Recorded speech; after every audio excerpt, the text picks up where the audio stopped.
ታዋቂው አትሌት ገለቴ ቡርቃ ጉዳይ አሁንም እያነጋገረ ነው። በየቀኑ አዳዲስ መረጃዎች እየወጡ ነው። ዛሬ ደግሞ በፖሊስ ቁጥጥር ስር ውሏል ተብሎ ትላንት ማታ ጀምሮ በማህበራዊ ሚዲያ ሲሰራጭ የነበረው የቀድሞ ባለቤቷ ታደለ ገብረመድህን በቁጥጥር ስር አልዋለም፣ እኔ ጋር የለም በማለት የአዲስ አበባ ፖሊስ መግለጫ ሰጥቷል።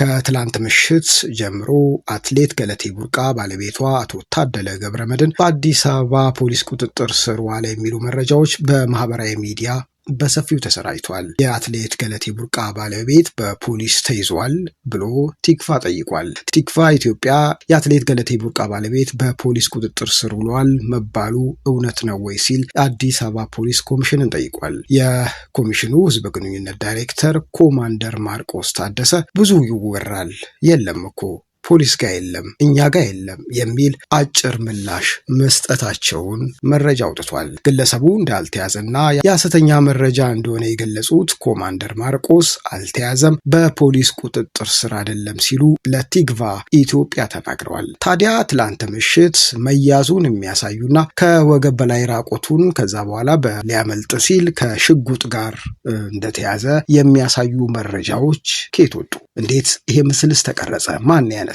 የዚህ መረጃ ምንጭ ከወዴት ነው? የሚያነጋግር የሚያጠያይቅ ይመስላል። ሌላኛው ደግሞ ትላንት የተሰማው መረጃ አንድ ሰው በማህበራዊ ሚዲያ ብቅ ብሎ ገለቴ ካለችው እውነታ የተቃረነ ነገር አንስቷል። የገለቴ የቀድሞ ባለቤቷ ለእሷ የከፈለላት ዋጋ ብዙ ነው፣ ለህይወቱ የሚያሰጉ ጊዜያቶችን ሁላ አልፏል። እሷ ካለችው እውነታ ብዙ የተቃረኑ ሀሳቦች አሉ። በአንድ ወገን ብቻ ሆናችሁ አትፍረዱ በማለት ሀሳቡን ሰጥቷል።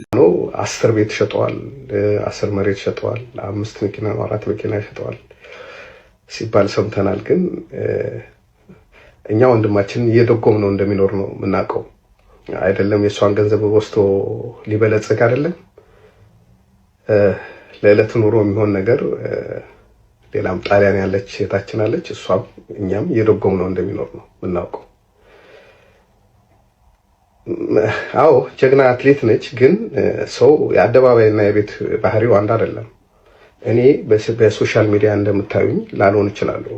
ገለቴም ስፖርት ሜዳው ላይ እንደምታዩት ላትሆን ትችላለች። እና ዝም ብሎ መፍረድ ጥሩ አይደለም። ልጁ ከሚገባው በላይ ነው ዋጋ የከፈለው በዚህ ጉዳይ። ብዙ ጊዜ ታስሯል። ያልታሰረበት ፖሊስ ጣቢያ የለም። በእውነት ባልሆነ ክስ ሁሉም ክሶች ፍርድ ቤት ሲቀርቡ ውድቅ ሆነዋል።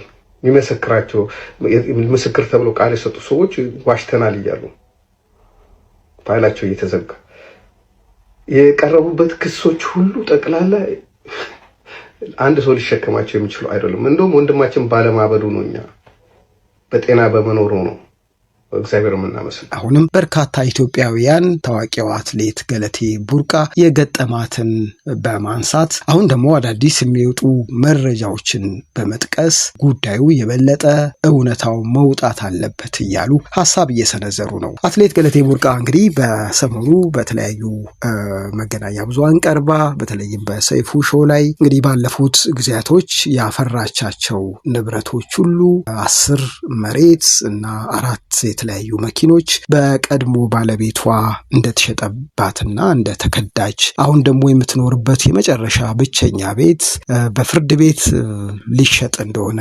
ጎዳና ልትወጣ መሆኗን እጅግ በሚያሳዝን ስሜት ኢትዮጵያ ሕዝብና ለመንግስት ፍረዱኝ በማለት ቀርባለች። በርካታ ኢትዮጵያውያን ናቸው አትሌቷ የገጠማትን በመስማት በጣም በድንጋጤ ጉዳዩን በማህበራዊ ሚዲያ ሲያንሸራሽሩት የነበረው። ምክንያቱም አትሌት ገለቴ ቡርቃ በተለያዩ የዓለም አቀፍ ውድድሮች የኢትዮጵያን ሰንደቅ ዓላማ አረንጓዴ፣ ቢጫ፣ ቀይ ከፍ እንዲል ካደረጉ ጀግና ኢትዮጵያውያን አትሌቶች መካከል አንዷ ነች። ለሀገሯ ያላት ፍቅር፣ ለሀገር የከፈለችው ዋጋ በዚህ መልኩ ባለቤቷ የደረሰባት ግፍና በደል እጅግ የሚያሳዝን መሆኑን ገልጸዋል። የኢትዮጵያ አትሌቲክስ ፌዴሬሽንም ይሄንን በተሰማ በማግስቱ ነበረ መግለጫ የሰጠው። ይሄ የአትሌት ገለቴ ቡርቃ ጉዳይ ብቻ አይደለም፣ የበርካታ አትሌቶችም ጉዳይ ነው። ብዙ ገለቴዎች አሉ ተደብቀው ያሉ እያነቡ ያሉ። ፌዴሬሽኑ ከአትሌት ገለቴ ጎን ይቆማል፣ እውነቱ እንዲወጣ ፍትህ እንድታገኝ ጥረት እናደርጋለን የሚሉ ሀሳቦችን የኢትዮጵያ አትሌቲክስ ፌዴሬሽን ትናንት በሰጠው መግለጫ ላይ ገልጿል።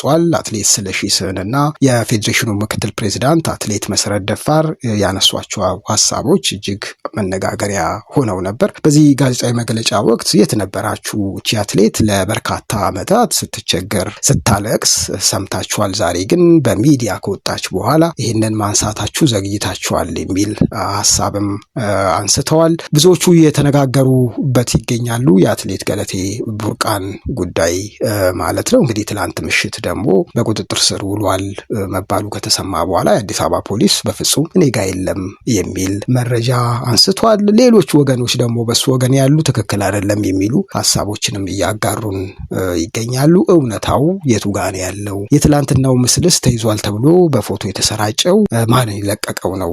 አሁን በቅርብ ጊዜ በኢትዮጵያ ውስጥ ሐሰተኛ የሆኑ መረጃዎች በጣም እየተሰራጩ ህዝቡን እያወዛገቡ እያደናገሩ ይገኛሉ። ስለዚህ የሐሰተኛ መረጃ ስርጭት ላይ መንግስት፣ የፍትህ አካላት ከፍተኛ ስራ መስራት እንዳለባቸው ብዙዎች እያነሱ ነው። ለምሳሌ በሲዳማ ቡናና በወላይታ ዲቻ ጨዋታ ላይ አንድ ወጣት የወላይታ ዲቻ ደጋፊ ህይወቱ አልፏል በሚል የተሰራጨው በፍጹም ስህተት መሆኑ ተረጋግጧል። በማህበራዊ ሚዲያ በትላልቅ ፖለቲከኞች ጭምር የተለቀቀ መረጃ ነበር። እንደዚህ አይነት ሐሰተኛ መረጃዎች ህዝብን ከህዝብ መንግስትን ከህዝብ የሚያጋጩ በመሆናቸው መጣራት ይገባቸዋል። ትላንትናም የአትሌት ገለቴ ቡርቃ የቀድሞ ባለቤት አቶ ታደለ ገብረመድህን በፖሊስ ቁጥጥር ስር ይዟል ተብሎ ፎቶ ተለቆ ከዛ በኋላ የአዲስ አበባ ፖሊስ ደግሞ ዛሬ ትክክል አይደለም እኛ ጋር የለም የሚል መግለጫ ሰጥቷል። በዚህ ጉዳይ ላይ እንግዲህ ያሉ እውነታዎች ምንድን ናቸው? በትክክልስ በአትሌት ገለቴ የተገለጸው ሙሉ ለሙሉ እውነት ነው ወይ? የዚህ የቀድሞ ባለቤቷ እውነታ አለ ወይ? እሱስ ድምፁ ምን ይመስላል? የሚሉ ሀሳቦች መጠበቅ አለባቸው፣ መደመጥ አለባቸው የሚሉ ሀሳቦች እየተንሸራሸሩ ይገኛሉ። እየተከታተለን ወደ እናንተ እናቀርባለን።